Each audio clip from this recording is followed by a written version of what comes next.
Kashmir files के बाद एक और फिल्म जिसकी बहुत ज्यादा चर्चा है वो है छावा। लक्ष्मण उत्तेकर द्वारा निर्देशित इस फिल्म में विकी कौशल ने शानदार काम किया है। पर इस फिल्म की कहानी कहां से ली गई है ये बहुत कम लोग जानते हैं। हमारे यहाँ वैसे भी पढ़ने पढ़ाने का रिवाज तो इतना ज्यादा है नहीं, और वैसे भी हमारी स्कूल की किताबों में फ्रेंच क्रांति के बारे में तो बहुत कुछ पढ़ाया जाएगा, लेकिन हमारे अपने ही इतिहास की बहुत सारी शताब्दियां गायब कर दी गई हैं। हाँ, आजादी के बाद हमने मुगलों की महानता के बहुत सारे लेसन पढ़े हैं अपने स्कूलों में, और वैसे भी दुनिया के इतिहास में जो जितना ज्यादा अत्याचारी उतना ही ज्यादा महान, और ये कहानी शुरू होती है अलेक्जेंडर द ग्रेट से। चलिए वापस टॉपिक पर आते हैं।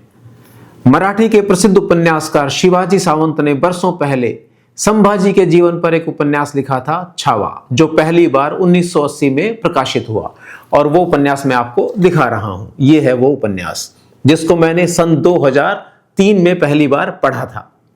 अभी फिल्म देखने के बाद भारतीय दर्शकों ने बड़ा हो हल्ला मचाया कि औरंगजेब तो बड़ा अत्याचारी था।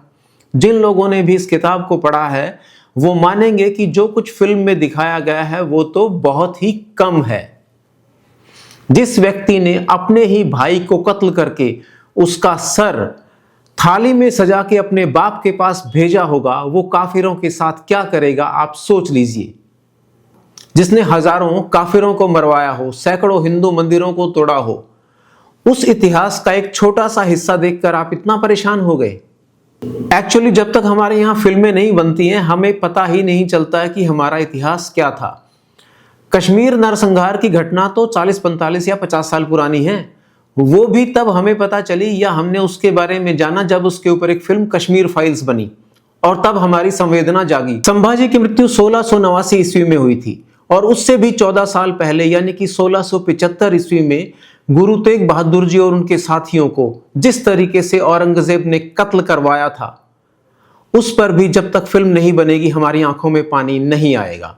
अंत में एक बार फिर मराठी के यशस्वी साहित्यकार शिवाजी सावंत को मेरा प्रणाम।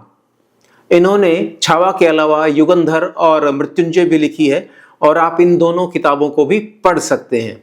और औरंगजेब की करतूतों के बारे में तो बहुत सारी किताबें हैं, उनमें से एक है बर्नियर द्वारा लिखी हुई ये किताब, बर्नियर की भारत यात्रा। नेशनल बुक ट्रस्ट ने इसको छापा है, और ये बर्नियर साहब जो हैं ये औरंगजेब के डॉक्टर हुआ करते थे, जो मेरे ख्याल 8 साल के करीब औरंगजेब के दरबार में रहे थे। तो जरूर से इनकी करतूतों के बारे में आप यहां भी पढ़िए।